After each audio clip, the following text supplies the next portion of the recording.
سلام دوستان عزیز، تو این ویدیو میخوام بهتون یاد بدم چجوری کارت 100 در بیارید بدون اینکه بسته رو بازش کنید. حالا من این بسته رو باز کردم، بدون روشش یاد بدم چجوری وقتی بسته است باز یه کارت 100 برای خودتون در بیارید.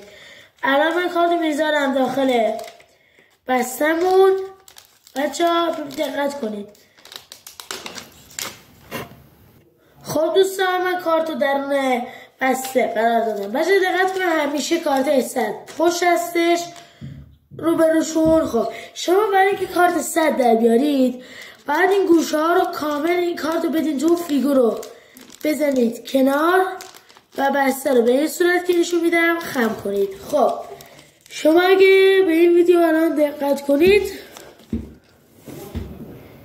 دقت بفرمایید، به این گوشه اینجا آرم توپیتلا معلوم میشه وقتی این کارت رو فشار میدیم و یا از اینجاها فشار میده قشنگ رنگ کارت معلوم میشه. خب برای مثال این دو تا صفر رو دقت کنید اینجا.